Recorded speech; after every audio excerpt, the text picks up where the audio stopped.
Good morning, everyone. How's everyone doing today? Oh, this morning, I guess. Um, so I got a lot to discuss today. Well, not a lot, but bear with me. It's still early in the morning. I have things to do today, so I wanted to get this out of the way first. One second.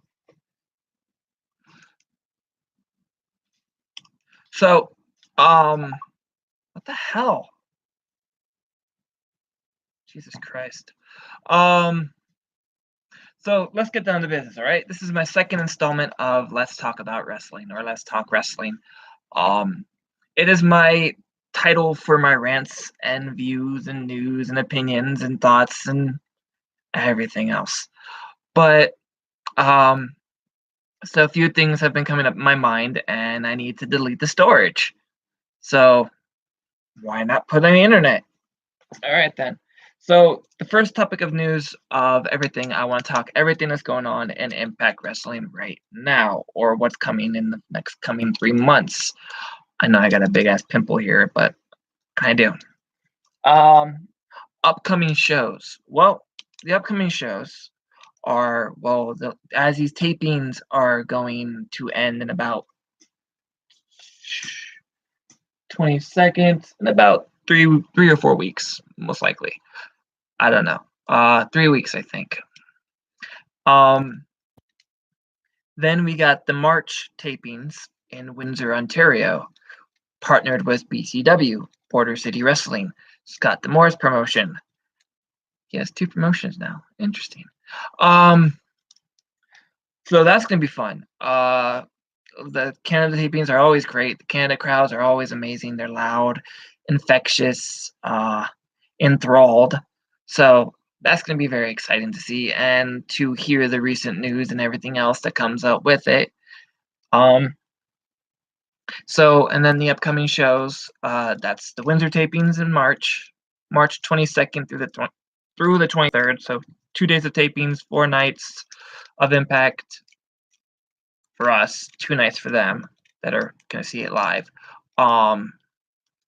And then we got the United We Stand pay-per-view or iPay-per-view on Fight TV on the Fight TV app.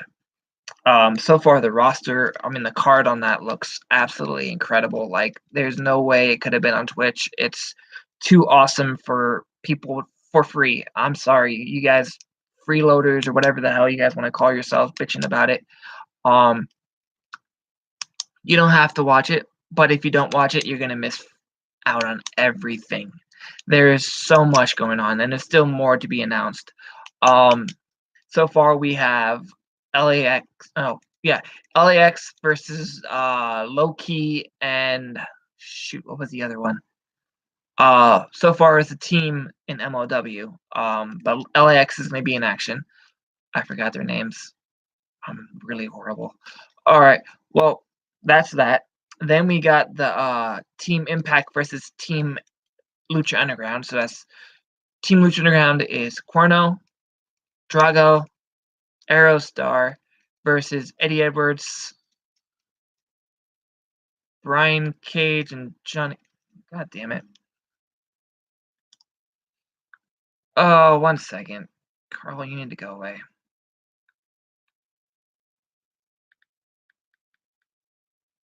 I had them all up here, and now I'm just drawing a blank.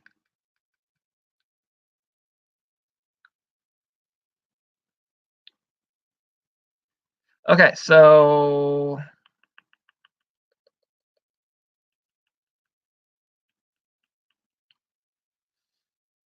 I can't find them.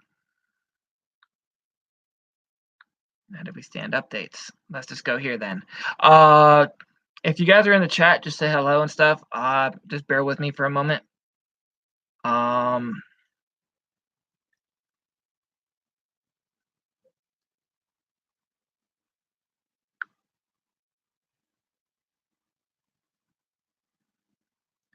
That's not the one I'm looking for.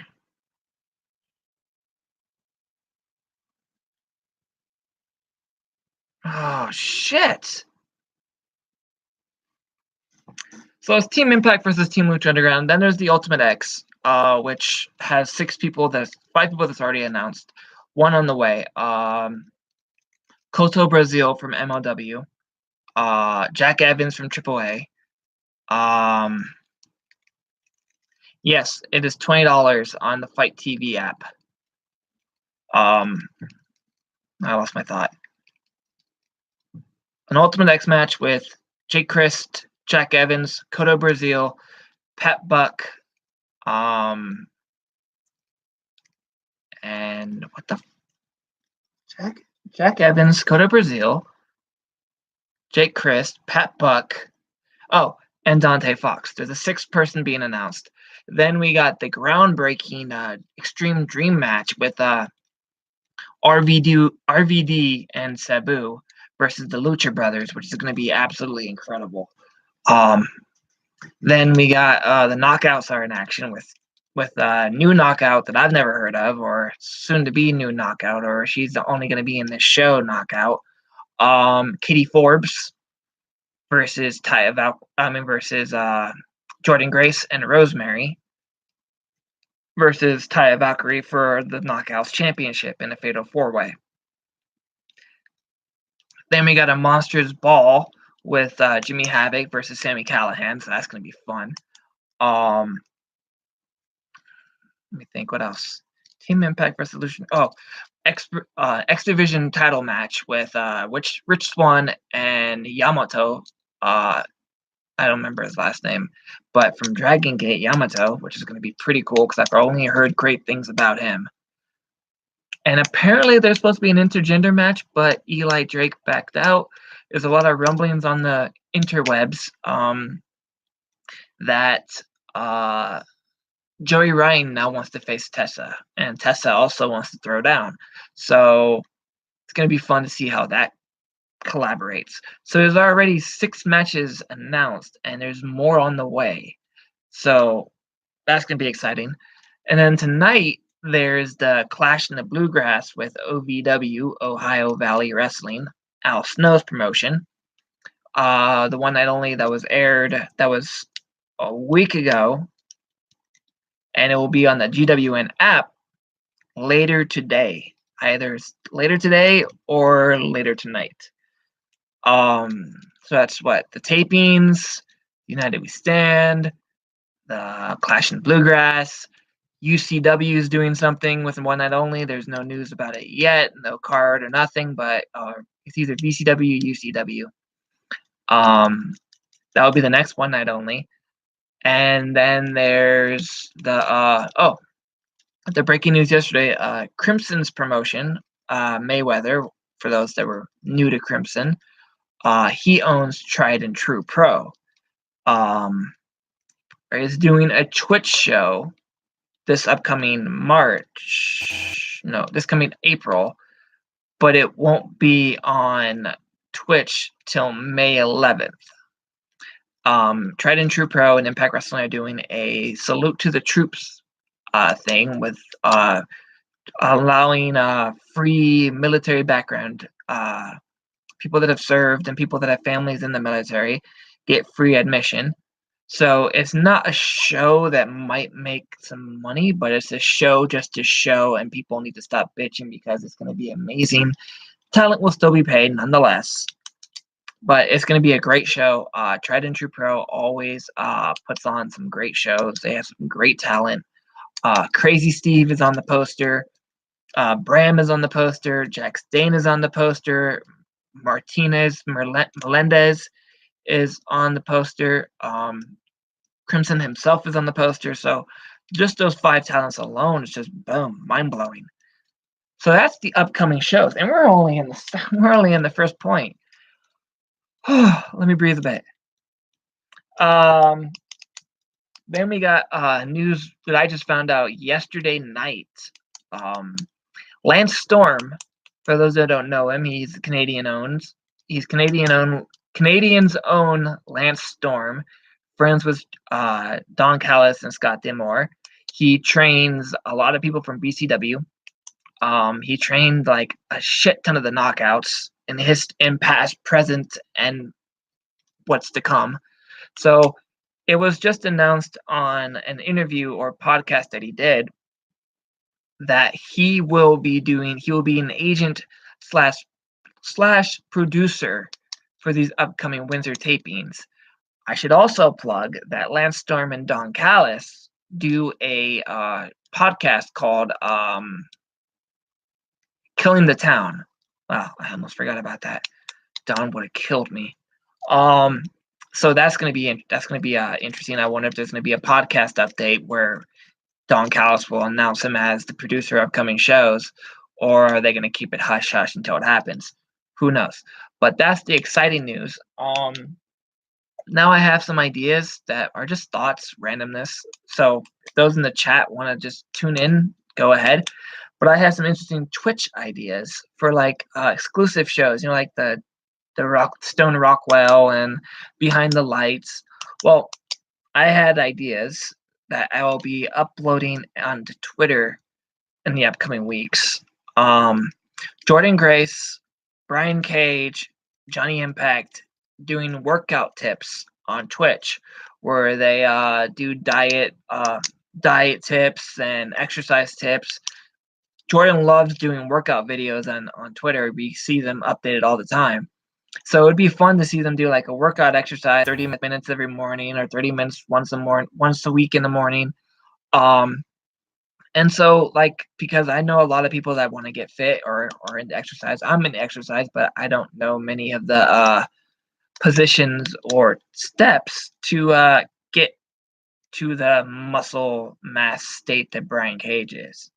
I'd rather have the body definition of Johnny Impact. But so Johnny Impact, Brian Cage, Taya, and Jordan Grace all on one show, and they could be slips on one show next, and then Brian Cage does the next week, Taya does the next one, Johnny Impact does the next one, just to add some diet and exercise tips that some people might need or want.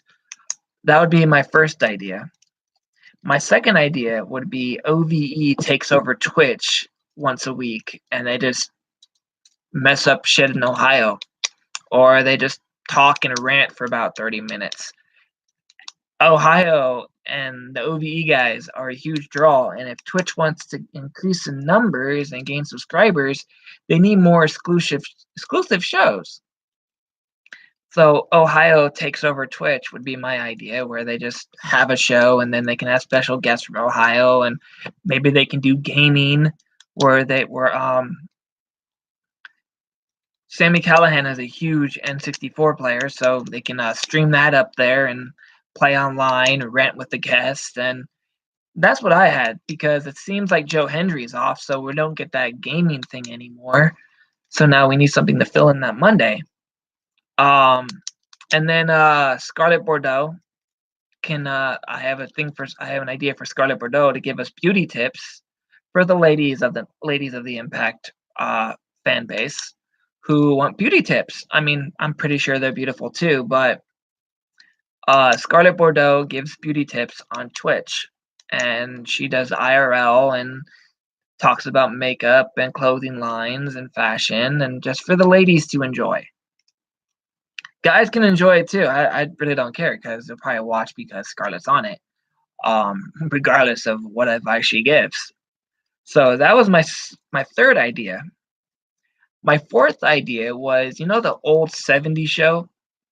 Well, the Rascals are basically the incarnation of that show. And I was thinking they should do a 30-minute show weekly on how they roll around in their own lives.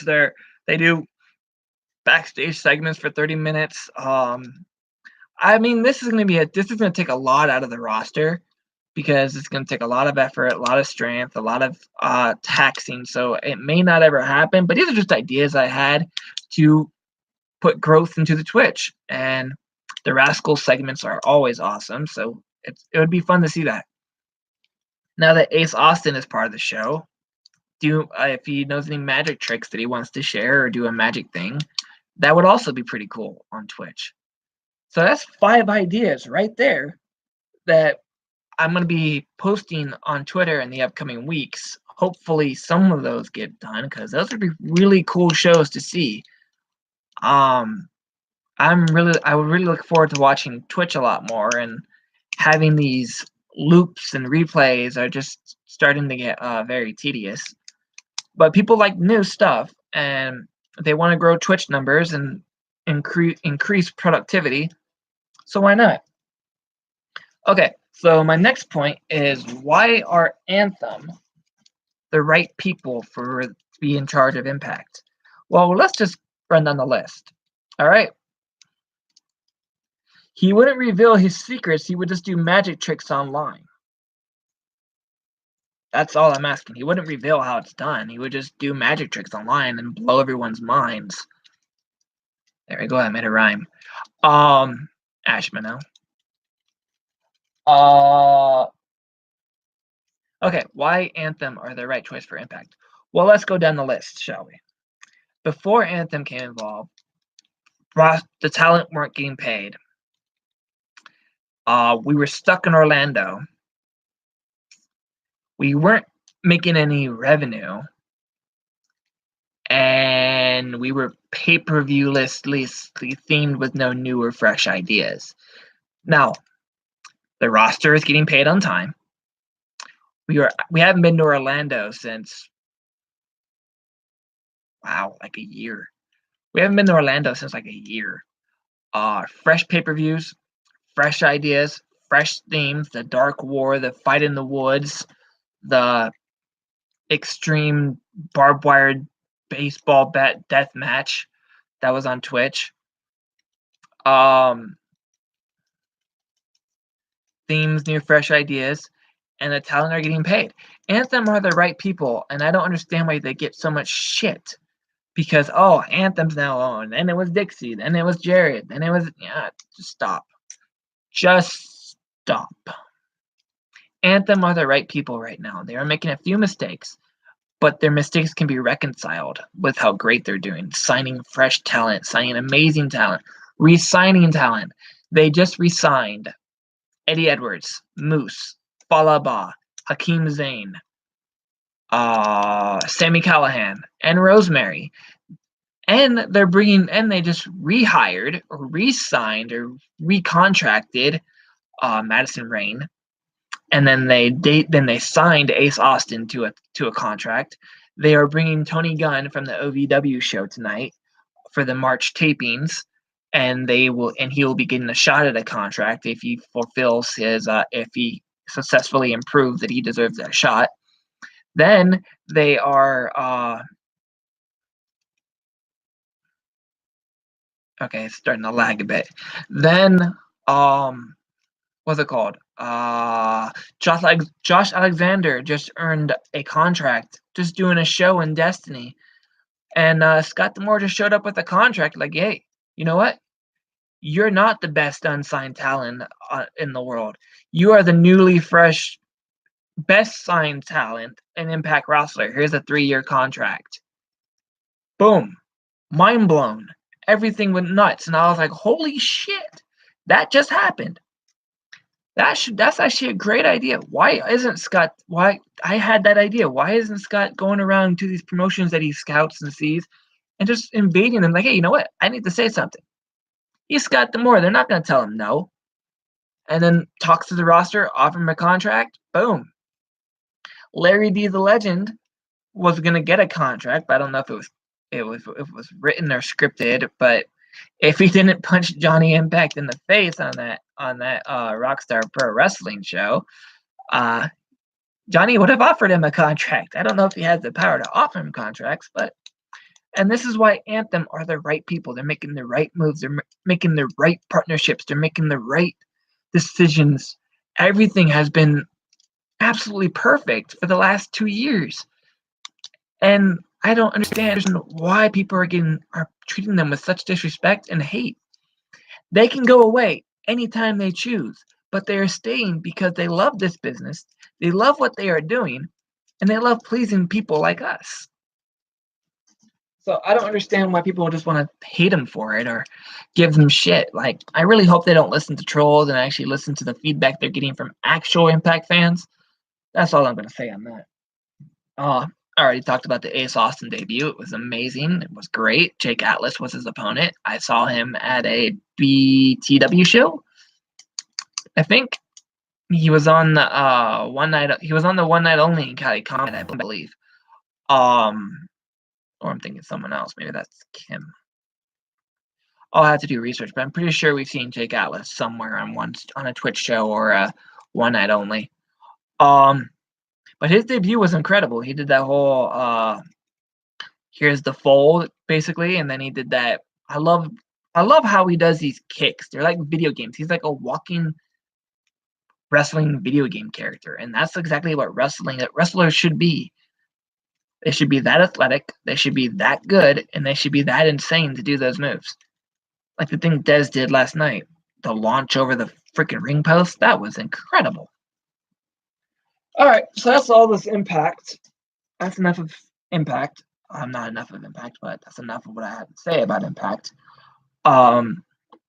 So if you want to cut the feed, or if you don't want to do this, this is starting to get very WWE heavy. But I don't watch it.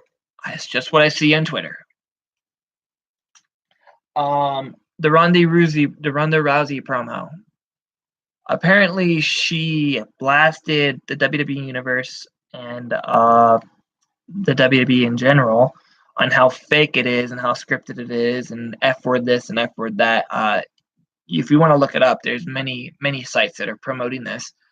But my thoughts on it is, yeah, it's pretty bad if you want to expose the business, but there's a certain respect there gained for talking that real. Not many wrestlers would break that barrier for promotional reasons. And I do hate how she exposed the business and everything else, but I do respect that she's talking the truth. I do respect she's calling out and not being fake. So there has not been announced a repercussion, but I'm okay with it. I think more promos need to be like that. Not expose the business, but more real, more about them, more of what they go through. And it was just absolutely incredible to see this. I was somewhat I was somewhat disgusted, but I also respected it. That's all I'm gonna say.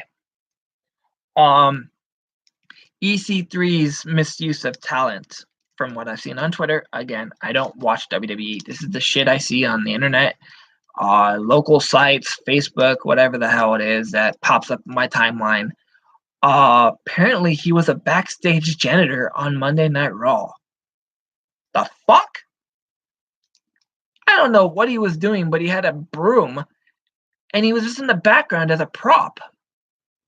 I was like, that's not EC3. And I looked closer and it was. I'm like, there's definitely something wrong with that. Even the producer, even the creative, and the superstars in the back are kind of disgusted the way WWE is treating him. And that's pretty huge, knowing the fact that Impact or WWE Creative is formal Impact Creative, so they're the one creating it, but Vince is the one making it. And I just don't know. It's really sad to see EC3 like this. I really like the EC3 in Impact, and if they saw his footage in Impact, he should be doing exactly what he did in Impact and in WWE and make a name for himself. But again, it's WWE. We should not be surprised. His name is EC3. The middle name is Carter. He's not going to go over unless they change his name to Ethan Klein or Ethan Carl 3, or unless they change it to EV3, Ethan, or EM3, Ethan McMahon 3rd. I don't know. It's just very, very stupid, and I'm done talking about it. I don't know if I want to talk about this subject. Apparently there's a lawsuit going around that Jarrett is suing Anthem for proper use of his GFW amp tapes. Apparently, he is demanding $5 million for damages of deleted files. Now, here's where this gets interesting. The GFW amp series, that's all he's complaining about. First, it's available on eBay. 20 DVD, 20 set a piece for 1, 2, 3, and 4 of GFW Amped. $20 a piece. I'm pretty sure GFW didn't, or Impact at that time, GFW at that time, or Impact. God damn it. At that time, I'm pretty sure they didn't make an inch of revenue on those fucking DVDs. They were just horrible. Just god awful. I watched the show. I watched the first one and it was good. Then I bought the second one and I fell asleep. 30 minutes into it and I just like,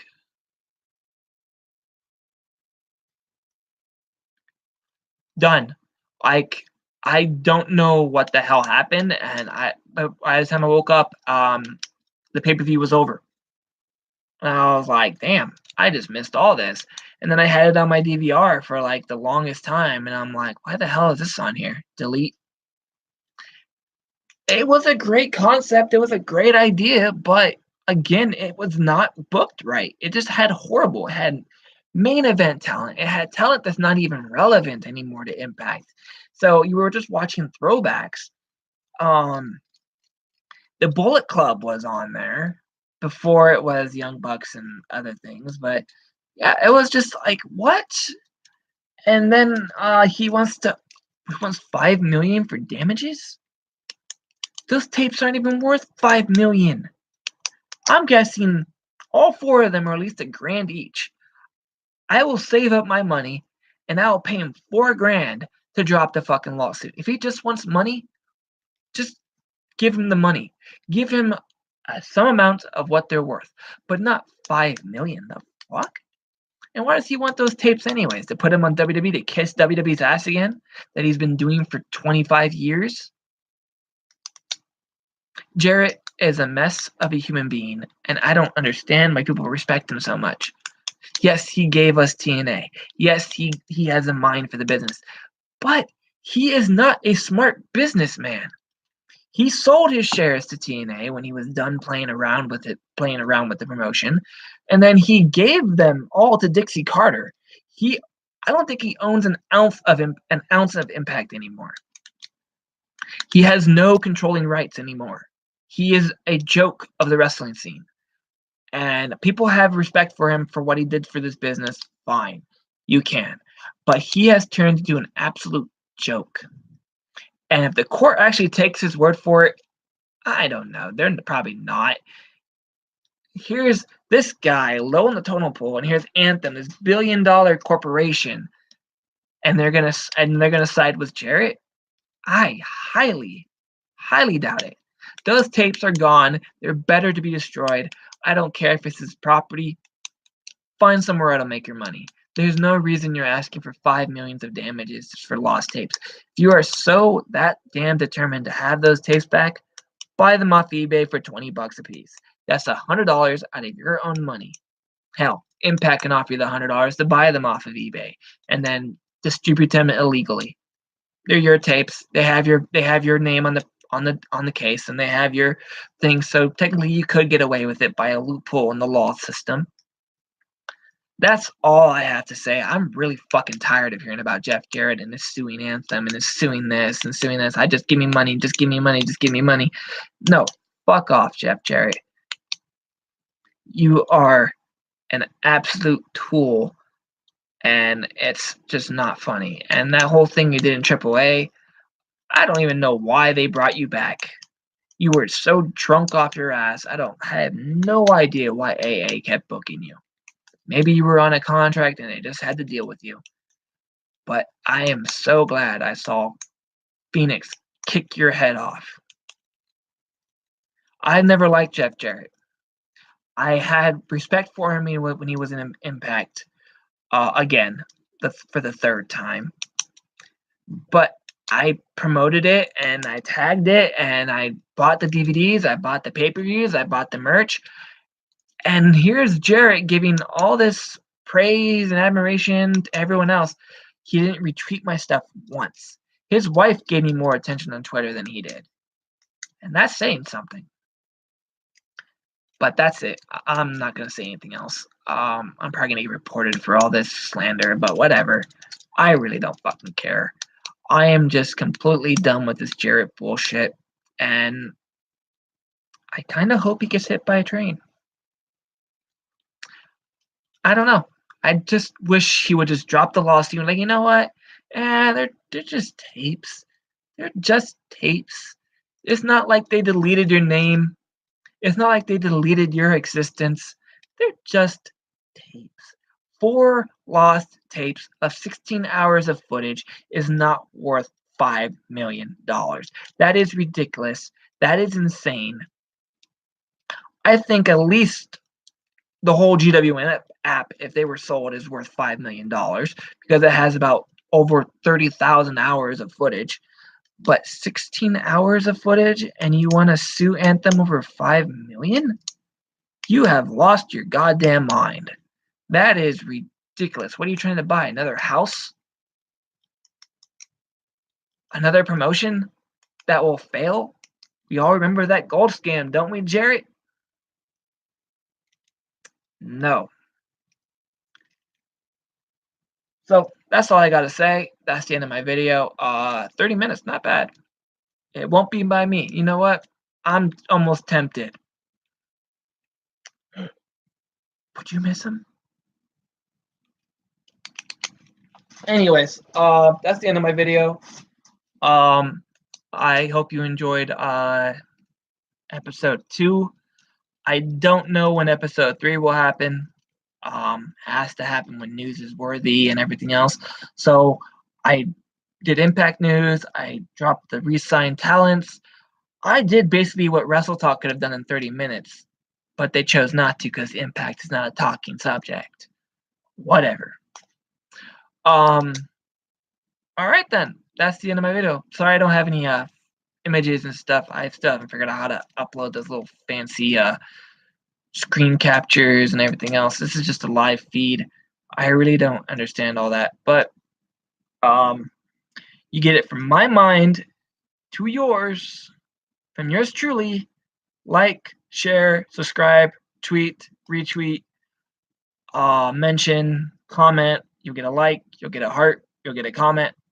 Everything else, you know the drill. That is the end of my show. Peace.